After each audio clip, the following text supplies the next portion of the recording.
다시 기회가 있을까요? 자, 보고 싶었습니까? 그러니까요. 보고 싶다라는 의견들이 정말 많았습니다. 네. 보고 싶었겠죠. 네. 이렇게 굳이 또 확인을 하시는군요. 이제 그럼 올해 자리를 비우지 않으시는 건가요? 그건 뭐 두고 봐야죠. 예. 제가 휴가 갔다가 어제 뉴스를 쭉 훑어보는데 그 열흘 사이에 난민 문제가 급부상해 있더라고요. 예, 정말 많은 뉴스들이 있었는데 그중에 가장 큰 뉴스이기도 했습니다.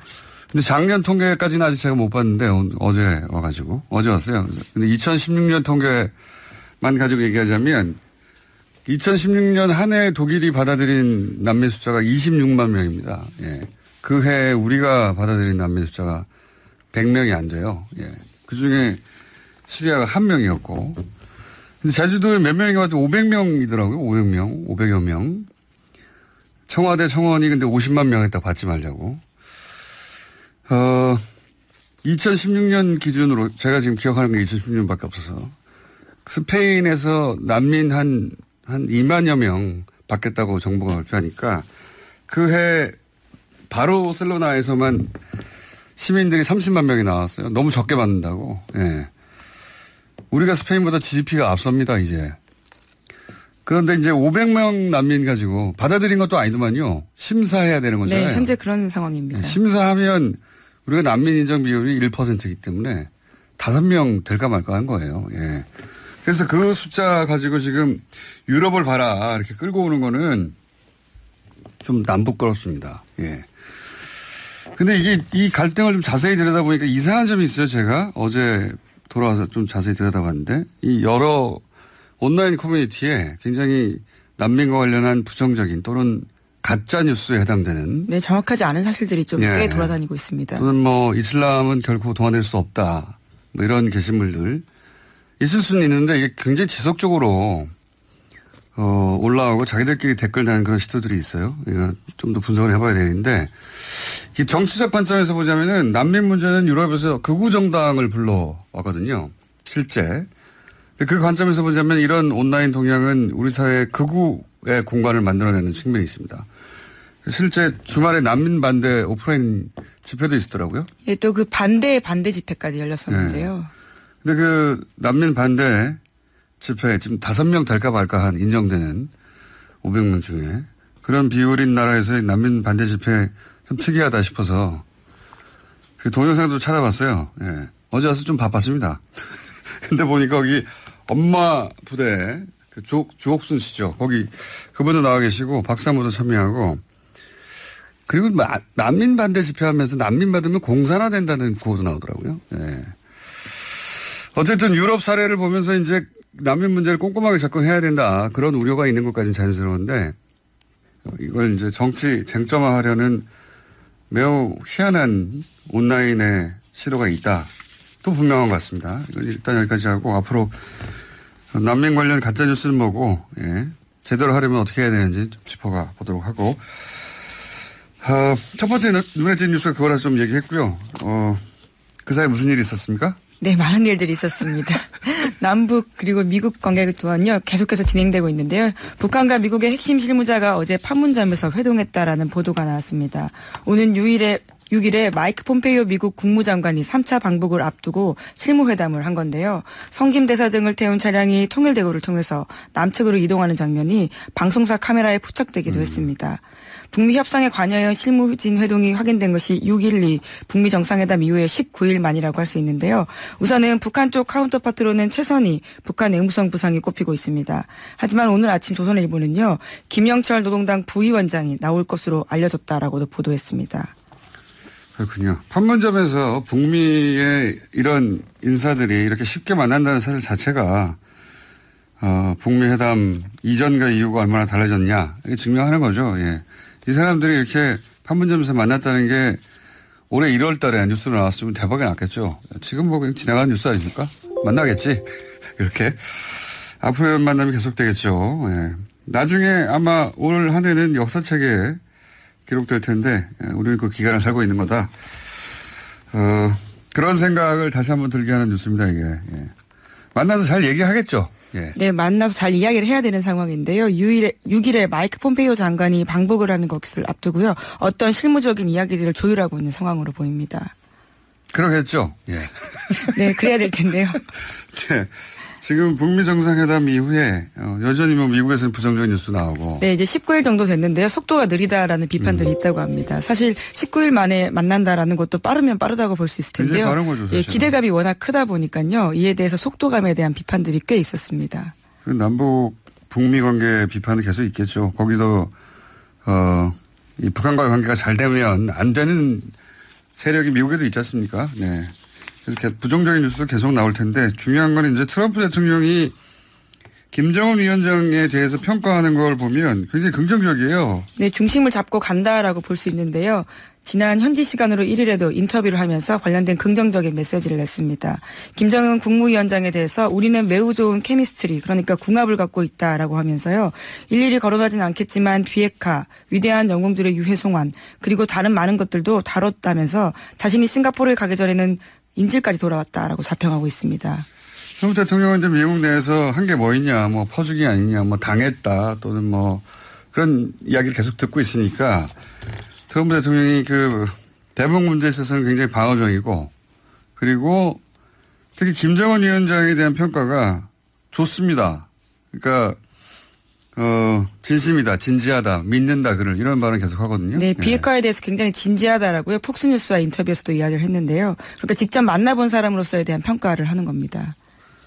트럼프 대통령과 김정은 위원장 사이에 이런 신뢰가 구축됐다는 게 가장 중요하죠. 사실 종이에 아무리 사인해봐야 신뢰가 없으면 소용이 없어요. 그 일반적인 사업에서도 결국은 계약서가 아니라 상대의 신의 성실을 믿어주느냐 이게 결국은 모든 걸 결정하거든요. 근데 북미 정상회담의 가장 큰 성과는 저는 종이에 사인한 게 아니라 성명을 발표한 게 아니라 둘 사이에 이런 사람이구나 하는 그런 감을 가졌고 그리고 그게 굉장히 긍정적이다.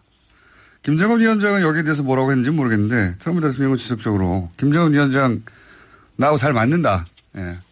그 사람 진지하고 그리고 비핵화를 하려고 한다고 믿는다. 네, 비핵화 의지를 계속해서 네. 강조하고 있습니다. 아주 좋은 신호죠. 예. 결국은 그 최종 결정권자가 여러 가지 이제 신호가 복합적으로 올 때 그렇지만 나는 믿고 끝까지 갈 거다. 이게 굉장히 중요한데 그게 됐다는 게 큰 성과죠. 자. 네, 물론 미국 내 우려가 계속 나오고도 있는데요. 북한이 핵탄두 핵시설 은폐를 추구하고 농축 우라늄 생산을 늘리고 있다라는 미 정보 당국발 보도도 나오고 있습니다.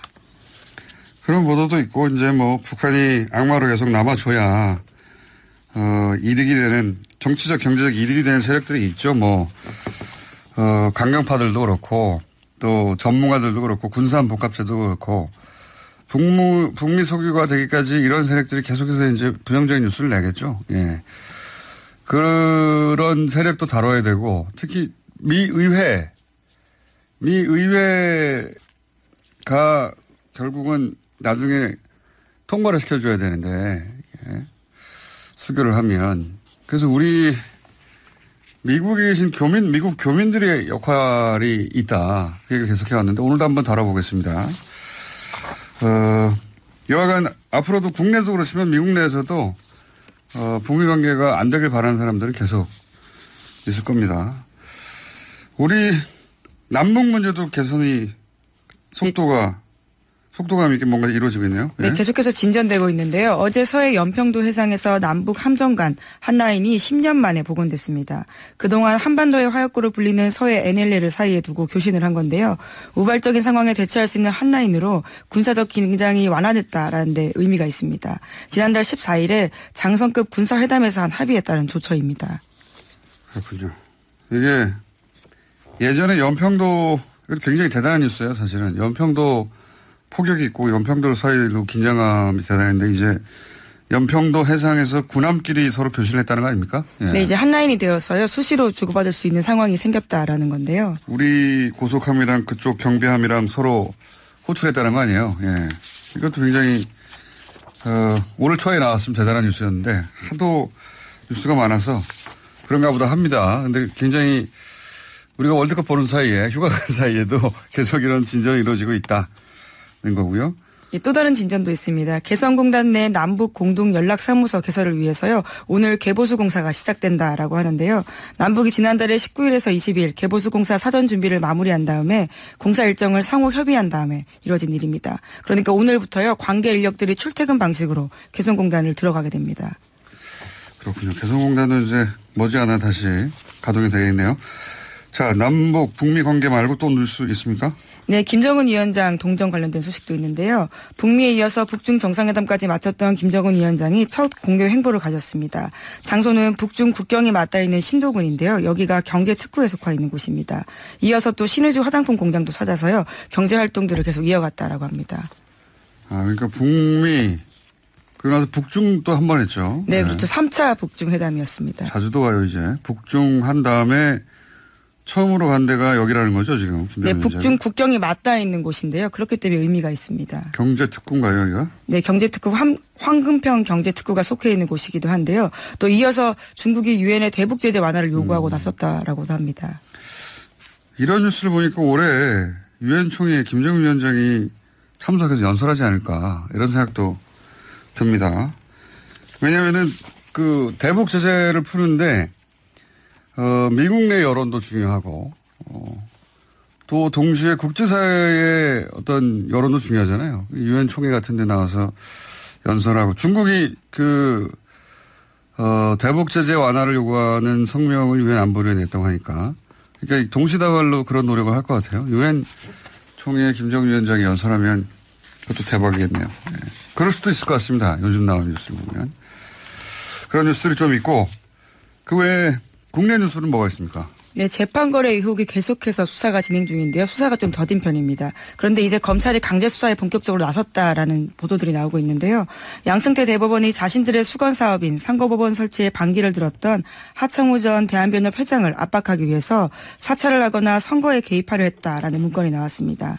이에 대해서 검찰이 강제 수사에 나섰는데요. 문건 내용들을 보면 전체 대법원에 문제가 되고 있는 410건 문건 중에서 대한변협 압박 방안 검토, 대한변협 대응 방안 검토, 대한변협 회장 관련 대응 방안 이렇게 4가지 건이 있다라고 합니다. 아니, 대한변협을 왜 사법부에서 압박을 하는 거죠? 자신들의 주요 법안에 대해서 반대하는 의사를 표했기 때문인데요. 자기들 사업 상고법원이라든가 그렇죠. 이런 사업들에 대해서. 예, 내부적으로 그래서 대한변협 회장에 대해서 재산 상황들을 조사하기도 하고요. 수임 상황들을 조사하기도 했습니다. 뿐만 아니라 대한변협 이미지를 나쁘게 해야 된다면서 재정 파탄 이미지를 부각시켜야 한다라는 문건도 기재돼 있었다라고 합니다. 양승태 사법부는 말이죠. 보면 정치 집단처럼 사고하고 행동을 했어요. 예, 자기들이 목적한 바가 있는데 그걸 달성시키기 위해서 뭐 어떤 집단을 압력을 가한다든가 아니면은 언론 플레이를 한다든가. 네, 그렇습니다. 대놓고 아예 기사들을 특정 언론사 기자를 활용해서 내보냈다라는 정황도 문건에 있다라고 하는데요. 어느 언론사일까요? 조선일보일까요? 네, 보수 언론으로 보이는데 현재 그 기사는 인터넷에 삭제된 상태라고 합니다. 아, 그래요? 예. 원래 기사가 나긴 났는데? 예, 그렇죠. 그 문건 그대로 기사가 났고요. 심지어 문건에는 해당 기사가 썼던 과거 기사들을 언급하면서 이 기자를 이용해서 하창우 전 회장을 비판하게 해야 된다는 내용이 담겨 있다라고 합니다. 그러니까요. 이분들은 제가 보기엔 다 여의도에 가셨어야 할. 예, 대법원이라고는 참 상상하기 힘든 국정원이나 혹은 여의도에서 나올 만한 문건이라고 보이는데요. 그러니까요. 그런 거를 양승태 사업부 했고 그 문건이 남았고 그게 지금 검찰에 넘어가 있다는 거죠? 예. 네. 그리고 아직까지 모든 문건이 넘어가 있지 않기 때문에요. 검찰이 더욱 강제 수사해야 된다는 여론이 올라가고 있습니다. 강제 수사 하긴 하겠죠. 예. 알겠습니다. 오늘 여기까지 하고요. 앞으로 잘하세요, 그러니까. 네, 저도요. 네네. 여기까지 하겠습니다. 시사인의 김은지였습니다. 감사합니다. 꼭 한번 나오시고요. 예. 예, 부끄럽지만, 하여튼, 팬이라고 하시니 너무 감사드립니다. 네. 저는 개인적으로 선수 출신이 아닌 해설자들을 선호하고요. 그리고 그 중에서도 한준희. 선수 출신 해설위원 분들에게는 굉장히 미안한 얘기인데요. 그분들 앞에서는 그런 얘기 안 합니다. 예. 네. 자,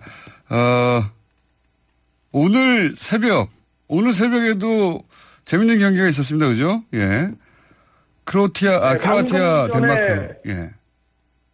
그렇습니다. 크로아티아 덴마크전도 있었고 그 전에 이제 러시아 스페인전도 있었는데 네. 오늘은 두 경기가 모두 승부차기 혈투까지 가는 바람에 정말 장시간 월드컵 16강전을 우리가 감상을 했습니다. 그중에서 크로아티아 덴마크전은 저는 연장전부터 봤는데 연장전부터 봐도 되는 경기였더라고요. 예. 연장전에 모든 일이 다 벌어졌더라고요. 연장전. 예. 그리고 연장전 내지는 뭐 승부차기부터 보셔도 예. 어쩌면은 승자이셨을 수도 있을 것 같습니다. 승부차기도 대단했어요. 3골씩 막았던가요? 예. 예, 그렇죠. 정말 골키퍼들의 축제와도 다름이 없었던 그런 경기가 됐습니다. 자, 연장전만 봐도 본전이고 승부차기만 봐도 모자라지 않다. 뭐 그런 경기였는데 자, 이번에 월드컵 특징을 좀 짚어주시면 이번 월드컵 특징은 어떻습니까? 네, 전체적인 이번 월드컵에서는 역시 VAR의 영향으로 예. 그 어떠한 월드컵 역사에서보다도 지금 페널티킥이 많이 나오고 있습니다. 아, 그렇군요. 페널티킥 뭐 최다의 월드컵으로 지금 기록이 되게 됐는데요. 근데 다만 이제 우리도 이번에 그 비디오 판정들을 보면서 그런 걸 좀 느꼈지만은 이게 또 비디오 판정을 하는 것을 최종적으로 결정하는 사람은 또 주심이다 보니까는 예. 그 주심들이 뭐 매번 매 경기 똑같지가 않지 않습니까? 그래서 어떻게 보면은 조금 형평성이 없는 비디오 판정이 이루어지고 있다. 뭐 이런 얘기도 분명히 나올 수가 있을 것 같고요. 그리고 이번 대회 또 재미있는 특징 중에 하나는 그 어떤 대회 이상으로 지금 자책골이 많이 터지고 있어요. 아, 그렇죠. 오늘도 자책골 하나 터졌죠. 러시아 전에서. 그 그죠? 자책골 그렇죠. 러시아 선수 뒷발에 맞고서 아주 네. 절묘하게 또 빨려 들어갔는데 이 자책골이 많이 터지는 월드컵이기 때문에 앞으로의 남은 경기들에서도 모든 팀들이 이제 자책골 경보가 발령이 돼야 될 것 같습니다. 그 VAR 얘기하시니까 전문 해설위원의 입장이 궁금한데 우리 경기뿐만 아니라 이제 네네. 그 축구 강국에 비해 상대적으로 우리가 심판에 최소한 덕을 못 본 건 확실하죠. 네, 우리 경기에서 불리한 인상이 분명히 있었고요. 지금 말씀하신 것처럼 축구 강국들이 좀 어드밴티지를 조금 누리고 있는 인상도 분명히 있습니다. 물론 그죠. 그래서는 안 되지만 그런데 그 인상이 있는 것 자체는 부인할 수가 없거든요. 그런데 여기서 제가 또 다른 요소 하나를 말씀을 드리자면 이런 것도 있어요. 예를 들어서 주심이 좀 경력이 부족하다든가 한 사람이고 비디오 심판이 경력이 훨씬 더 대단한 심판이 예를 들어 서게 되면 이때는 주심이 비교적 비디오 심판의 제안을 잘 들어주는 편인 것 같이 저는 좀 느꼈고요. 아, 그래요? 그리고 반대로 주심이 경력이 아주 대단하고 비디오실에 있는 그 비디오 레프리가 경력이 좀 부족한 경우에는 비디오 레프리가 뭔가 제안을 해도 주심이 그것을 이제 묵살한다거나 좀 자기 마음대로 판단을 하는 그런 어떤 인상도 조금은 받는 그런 월드컵이 됐습니다. 우리 그 멕시코전에서 기성용 선수가 태클 당한 거 그게 이제 네. 명백한 반칙이었는데 아마도 그 지금 말씀하신 대로 VAR 측에서는 봤을 테니까 콜을 줬을 텐데 그걸 우리 그때 당시 주심이 안 받은 걸로 봐야 되니까 그럼? 그거는 이제 콜을 받았는지 안 받았는지는 지금 저희가 뭐 정확하게 말씀드릴 수는 없습니다만 했다 하더라도. 그 자체가 VAR로 아예 가지도 않았다는 것은 이것은 명백히 사실은 좀 문제가 있었던 시츄에이션이었던 것 같아요. 그러니까 그 장면은 VAR을 했다면은 분명히 우리에게 유리한 결과가 나오지 않았을까라는 아쉬움이 지금도 있습니다. 그러니까요. 이 VAR 제도도 지금 좀 손을 보긴 봐야 되겠어요. 그죠? 예. 그러니까 문제는 일관성이에요. 그러니까 VAR 들어가는 심판과 주심이 매번 매 경기 이제 다 바뀌기는 하는데 사람이 바뀜에도 불구하고 이 바뀌는 사람들에게 모두 공통적으로 좀 지켜질 수 있는 그러한 일관성을 앞으로 FIFA가 좀 더 고려를 해야 된다는 생각입니다. 자, 그리고 이 경기는 어땠습니까? 그 독일전 대단했는데 그 러시아 현지에서 느낀 독일전의 반응은 어땠어요? 독일 제외하고 전 세계가 하나가 된 거 아닙니까? 그렇죠. 여기 사실은 러시아 현지에 멕시코 팬들이 또 굉장히 많이 왔는데 멕시코는 당연한데. 멕시코 팬들이 비바 코리아를 다 외치고 있고 그리고 사실 뭐 방송센터에 있는 제3국 외국인들의 경우에는 우리 한국의 독일전 승리에 대해서 역시 반응이 상당히 뜨겁습니다. 그러니까 상당히 놀랐다는 반응들, 아주 잘했다는 반응들, 그런 반응들을 저도 많이 접했습니다. 독일한테 당해왔던 유럽의 다른 나라들, 뭐 특히 영국, 프랑스, 이탈리아 이런 나라들은 아주 뭐 축제가 자기들 나라 이긴 것보다 더 좋아하는 것 같던데. 특히 잉글랜드 같은 경우에는 그럴 수밖에 없을 거예요. 그러니까 잉글랜드가 뭐 좀 해보려고 할 때 결정적인 순간에 항상 그 잉글랜드의 길을 가로막았던 것이 독일이기 때문에 잉글랜드에서 특히 가장 열광할 것 같습니다. 이탈리아도 마찬가지였지 않을까 싶습니다. 예. 그렇죠. 그러니까 유럽에는 독일의 라이벌이 한둘이 아니죠. 뭐 프랑스가 됐든 네덜란드가 됐든 독일이 실패하면 다 좋아할 겁니다. 그러니까요. 자, 돌아오시면 더 자세한 얘기 좀 나눠보기로 하고, 오늘은 이 몇 가지 중요한 포인트만 좀 짚어볼까 합니다. 이 신태영 감독한테 기회를 더 줘야 하느냐, 이런 이야기가 있습니다. 이 정도 경험을 한 감독을 이 시점에서 뭐 7월까지밖에 계약이 안 된 걸로 알고 있는데, 계약 만료가 감독을 그만두게 해서 그 경험을 살리지 못하게 하는 게 더 손실이냐, 아니면 완전히 새로운 감독을 불러서 우리 대표팀에게 이제 새로운 바람을 불러 일으키지 못하게 하는 게 더 손실이냐. 어느 쪽입니까? 어떻게 보십니까? 개인적으로는?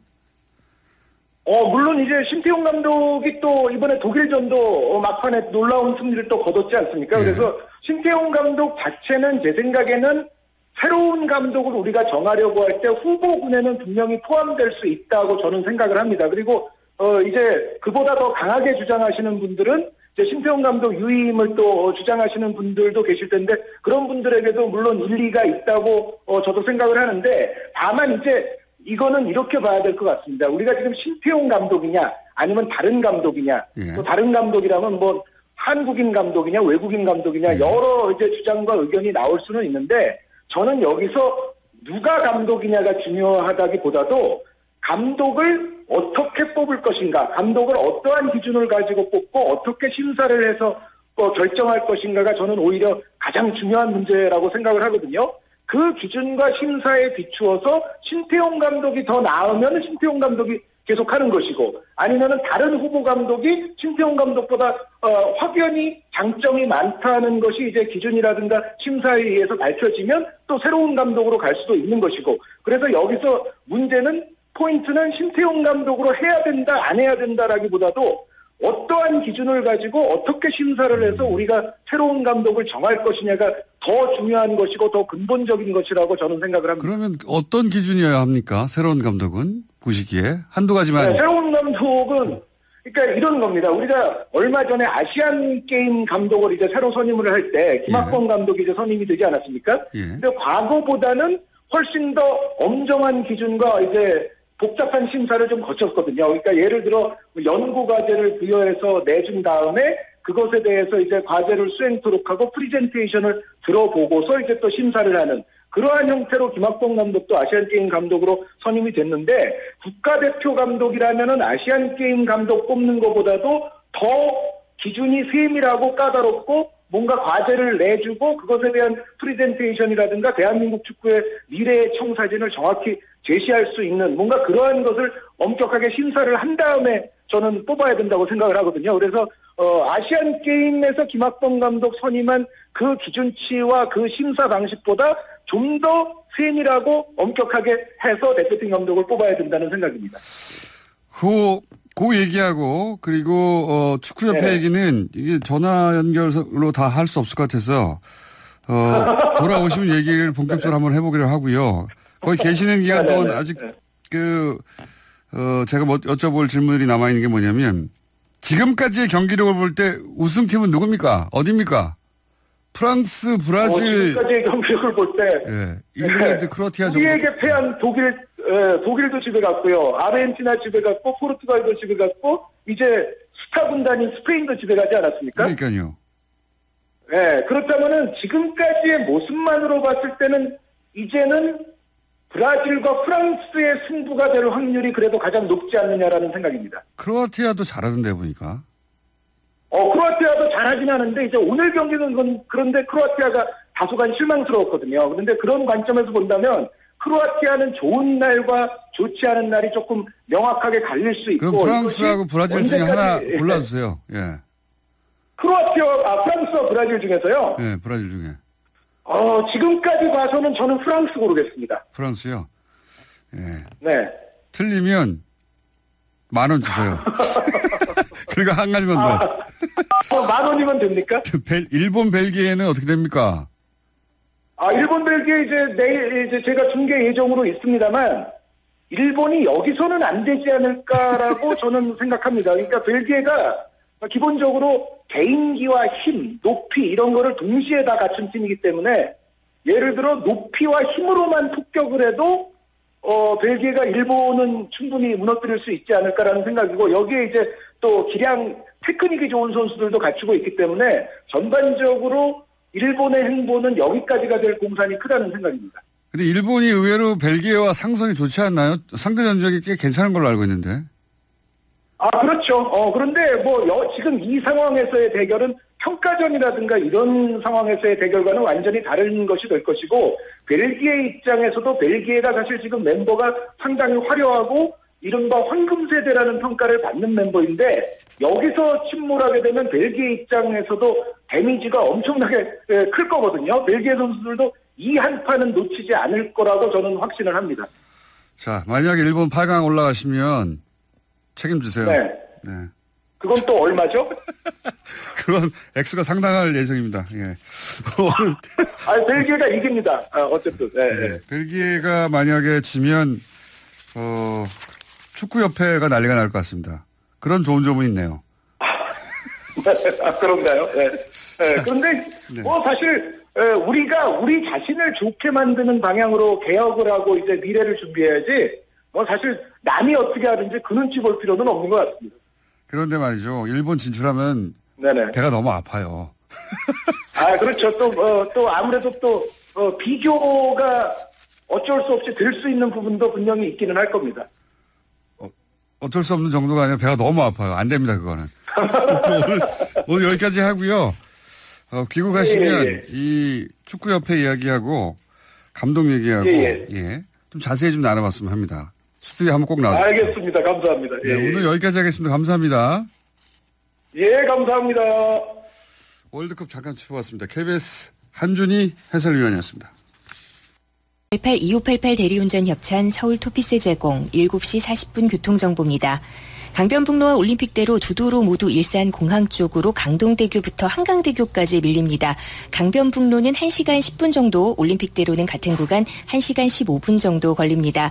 경부고속도로 서울 쪽으로는 수원 부근 그리고 판교에서 반포 사이 12km 정도가 밀리고, 용인서울고속도로가 헐릉 쪽으로 광교에서 서판교 또 고등나들목에서 헐릉까지 정체입니다. 분당 내곡로는 시흥 지하차도 지나서 구룡터널까지 정체고요. 분당 수서로가 장진나들목에서 탄천 1교까지 밀립니다. 박소연의 좌우로 정렬 2588 대리운전 협찬이었습니다.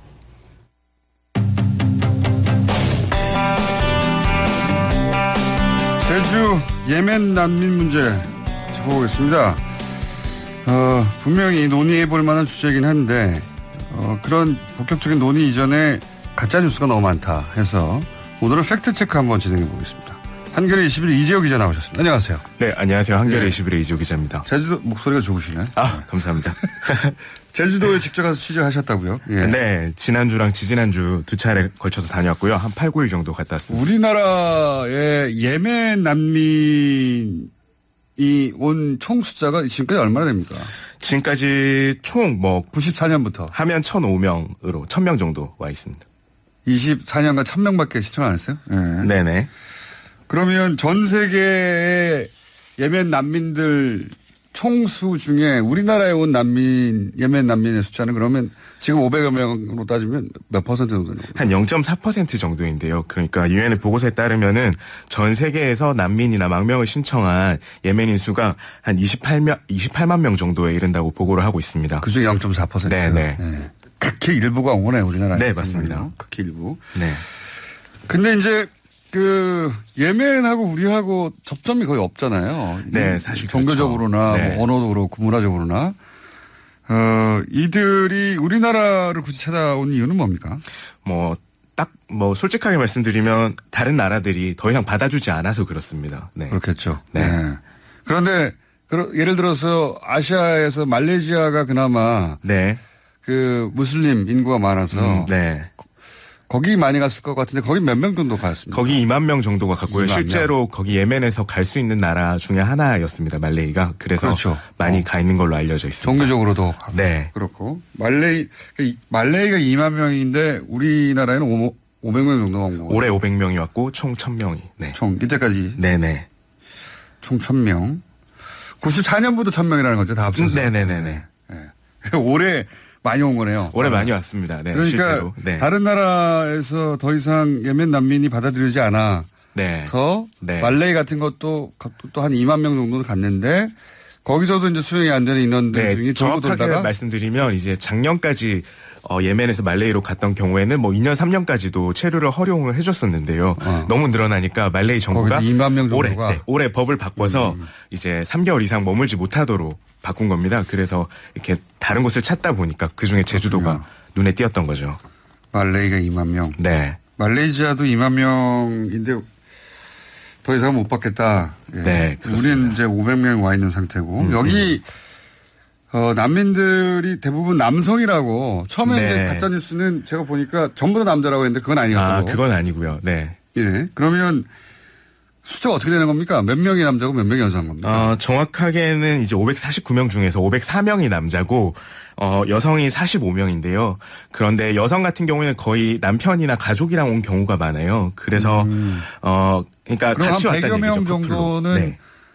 부부라고 봐야 되겠네. 네, 부부거나 이제 자녀까지 합쳐서 온 경우이기 때문에 아하. 이제 남성만 혼자서 온 경우는 그 중에서 한 80% 정도 이렇게 볼 수 있을 것 같습니다. 100여 명 정도는 부부로 빠지고. 네, 부부 가족으로 빠지고요. 그렇군요. 그럼 540명 중에 한 100여 명 빠지고 400여 명 정도. 네, 450명. 가족, 뭐 아이들도 있을 테니까. 네네. 400여 명 정도가 남성이다. 근데 여기서 이제 또 젊은 남성이 무슨 난민이냐. 네네. 사실 이건 난민에 대한 정의 자체를 제대로 못한 것 같긴 한데. 네.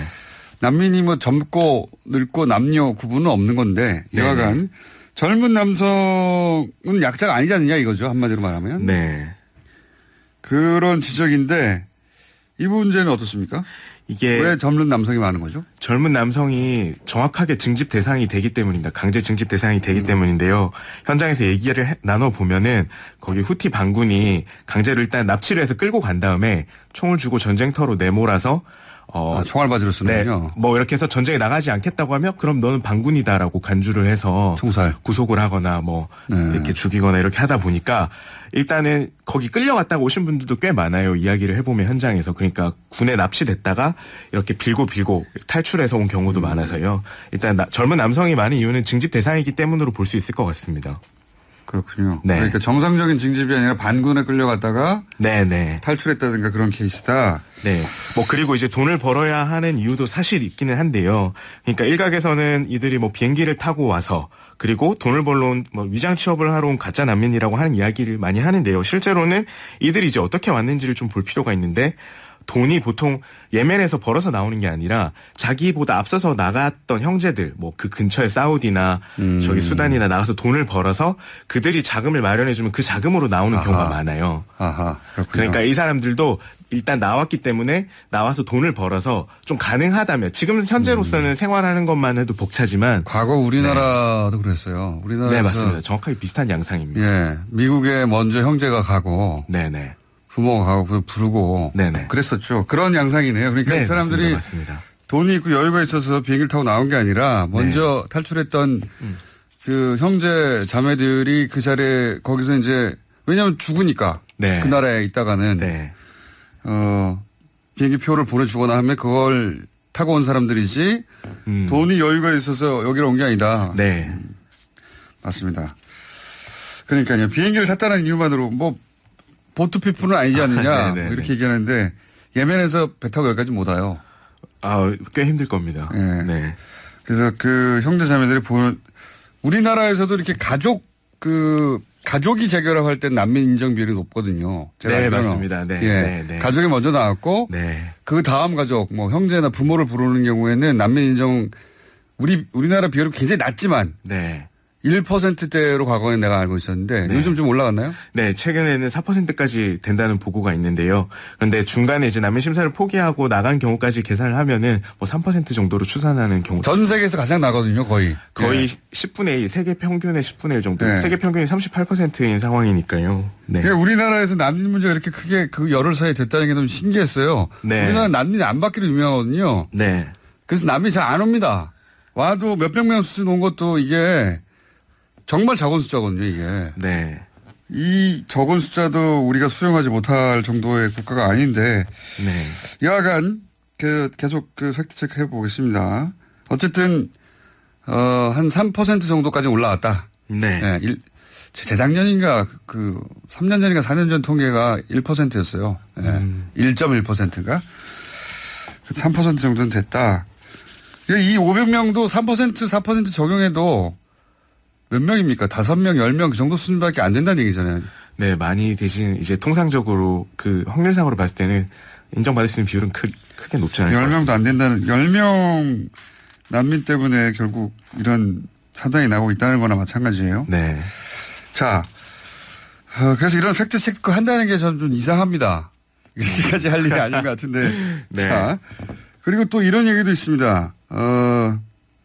범죄율이 네. 높아질 수밖에 없다. 네. 예. 뭐 이 부분이 가장 이제 국민들께서 우려를 하시는 부분 같습니다. 그런데 제가 좀 인상적이었던 부분이 출입국청에서 뭐 한국 생활 관련하고 설명을 하고 취업 설명회 프레젠테이션을 하는데 이게 예멘인이 100명이 넘는 이제 그 예멘인이 강당에 들어갔어요. 중공 강당에. 그런 경우에 좀 시끌시끌 하잖아요. 그런데 딱 한국인 공무원이 마이크를 드는 순간 서로가 이렇게 쉿쉿 하면서 자기들끼리 조용하자고 하고 이렇게 쥐죽은 듯이 조용해지더라고요. 그러니까 그게 굉장히 상징적인 사례라고 저는 생각을 했는데요. 이 사람들이 굉장히 한국 질서나 이런 부분을 잘 지키려고 굉장히 조심하고 있는 상황입니다. 그러니까 지금 제주도 경찰서에서도 보고를 보면은 아직까지 2달이 이제 많이 넘었지만 범죄는 보고된 바가 없고요. 뭐 수십만 원이 든 자기가 갖고 있는 재산보다 더 많은 돈이 든 지갑을 찾아줬다거나 그런 사례가 한 4건 정도 있었거든요. 그래서 경찰하고 이야기를 조금 해보면 이 사람들이 난민 지금 뭐 범죄를 저지르거나 경범죄라도 저지르게 되면 난민 심사 과정에서 불이익을 받을 수 있다는 거를 굉장히 잘 알고 있고 이런 부분에 있어서 좀 조화롭게 그 제주도에서 살아가려고 한다고 노력한다고 이렇게 경찰들이 설명을 했습니다. 사실 이게 이제 무슬림에 대한 공포도 있어요. 네. 하도 네. 무슬림 테러, IS 이런 뉴스를 많이 접하다 보니까. 네네. 근데 우선 그 숫자가 너무 적어요. 네. 지금 그 무슬림 커뮤니티가 뭐 다른 나라에서 뭐 5% 혹은 10% 되면 어쩌고저쩌고 하는데 우리나라 인구 그 정도 되려면 5천만 명이 250만 명 정도 돼야 되는 겁니다. 네. 5%의 인구가 어쩌고저쩌고 한다고 하는데 250만 명의 난민이나 혹은 그 커뮤니티가 형성돼야 된다는 건데 5%가 된다 하더라도. 네.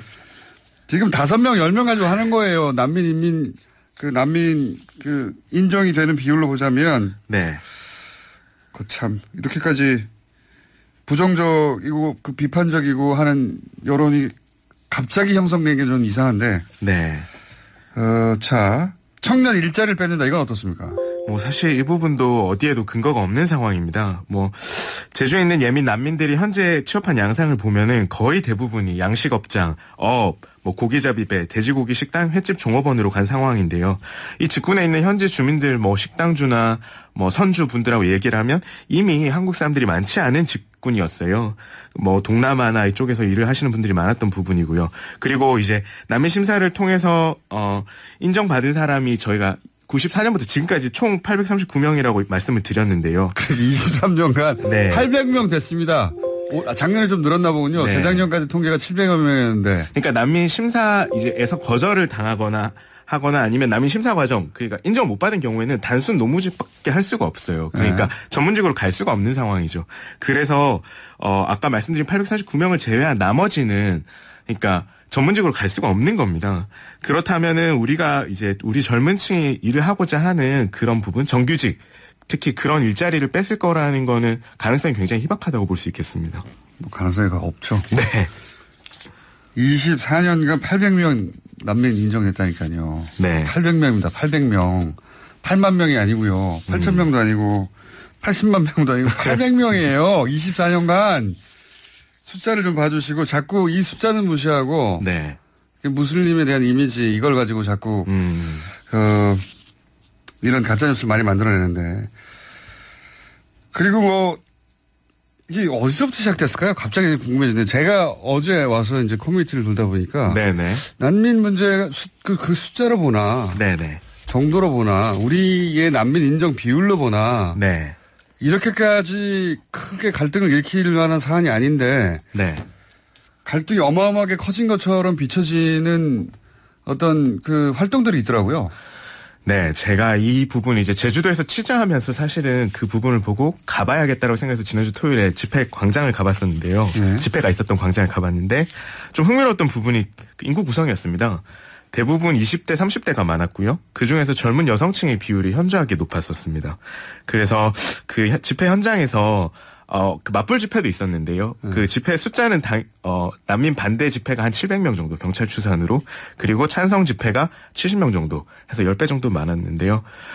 집회에서 성명서나 발언 내용을 조금 쭉 들어보니까 일단 크게는 아까 여성에 대한 억압 그리고 여성을 상대로 한 범죄율의 증가 그리고 한국 사회가 장기적으로 제도가 무슬림의 제도를 따라갈 것이다라는 우려가 많았어요. 말이 되는 소리입니까?